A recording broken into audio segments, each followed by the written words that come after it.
दोस्तों, क्या माता सीता की वियोग भोगने का असली कारण आपको पता है? दरअसल माता सीता बचपन में अपनी सहेलियों के साथ बगीचे में खेल रही थी। वहीं पेड़ के ऊपर एक नर और मादा तोता श्री राम और माता सीता के बारे में बात कर रहे थे। अयोध्या के राजकुमार काफी ज्यादा प्रतापी होंगे और उनका विवाह जनक पुत्री सीता के साथ हो। माता सीता ने यह सब बात सुन ली और अपने बारे में और जानने की चाहा। फिर सीता ने इन जोड़ों को पकड़वा लिया और कहा, जिस तुम सीता के बारे में बात कर रहे हो वो मैं ही हूँ। इसलिए जब मेरा विवाह श्री राम से हो जाए तब मैं तुम्हें छोड़ूंगी। और माता सीता ने नर तोते को आजाद कर दिया, परंतु मादा तोते को नहीं छोड़ा। नर तोते ने बहुत ज्यादा गिड़गिड़ाया कि मेरी पत्नी गर्भवती है, उसे छोड़ दो, परंतु सीता ने उसे नहीं छोड़ा। फिर क्रोध में आकर मादा तोता ने सीता को ये सलाह दिया, तू मेरी गर्भ अवस्था में मेरे पति को मेरे से दूर कर रही है, वैसे ही तुझे गर्भ अवस्था में अपनी पति का वियोग सहना होगा। फिर तोते ने अपना प्राण त्याग दिए और पत्नी के वियोग में नर तोते ने भी अपना प्राण त्याग दिए। दोस्तों, क्या आपको ये बात पता थी? कमेंट बॉक्स में जरूर बताएं।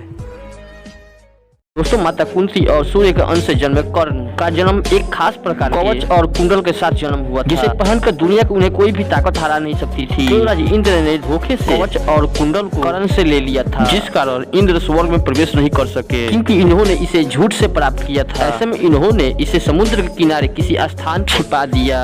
इसके बाद चंद्रदेव ने इसको देख लिया और वे इसे चुरा कर भागने लगे। तब समुद्रदेव ने उन्हें रोक लिया और इसी दिन से सूर्यदेव और समुद्रदेव दोनों मिलकर उस कवच और कुंडल को रक्षा करते हैं। ऐसा कहा जाता है कि इस कवच और कुंडल को पुरी के किनारे कोणार्क में छिपाया गया है और कोई भी इंसान इस तक पहुंच नहीं सकता है। दोस्तों, इसी तरह के और वीडियोज के लिए आप हमारे कमेंट बॉक्स में श्री कृष्ण के द्वारका नगरी महाभारत युद्ध के 36 वर्ष पश्चात समुद्र में डूब जाती है। द्वारिका को समुद्र में डूबने से पूर्व भगवान श्री कृष्ण के सारे यदुवंशी मारे जाते हैं। समस्त यदुवंशियों को मारे जाने द्वारिका को समुद्र में विलीन होने के पीछे मुख्य रूप से 2 कारण है। नंबर 1, माता गांधारी द्वारा श्री कृष्ण को दिए गए शराप। महाभारत युद्ध की समाप्ति के बाद जब युधिष्ठिर का राज तिलक हो रहा था, कौरवों की माता गांधारी ने महाभारत युद्ध के लिए श्री कृष्ण को दोषी ठहराते हुए शराप दिया कि जिस प्रकार से कौरवों की कुल नाश हो जाती है, इसी प्रकार से यदुवंशियों का नाश भी होगा। ऋषियों द्वारा श्री कृष्ण पुत्र शाम को दिया गया श्राप। एक दिन महर्षि विश्वामित्र, कर्ण, देव ऋषि नारद एक दिन द्वारिका जगह यादव कुल के कुछ नवयुवकों ने उनके साथ प्रयास करने की सोचा। उन्होंने श्री कृष्ण के पुत्र शाम को स्त्री विष में ऋषियों के पास ले गए और कहा कि इसके गर्भ से क्या उत्पन्न होगा। तब ऋषियों ने देखा ये हमारी अपमान कर रहे हैं। क्रोधित होकर शाम को श्राप दिया और कहा कि लोहे का ये मुसल एक उत्पन्न करेगा, जिससे यहाँ समस्त कुल की नाश हो जाएगा। तो दोस्तों, कारण चाहे जो भी हो, भगवान श्री कृष्ण हमेशा हमारे दिल में ही रहेंगे और भगवान श्री कृष्ण के लिए हमारे कमेंट बॉक्स में जय श्री राधे।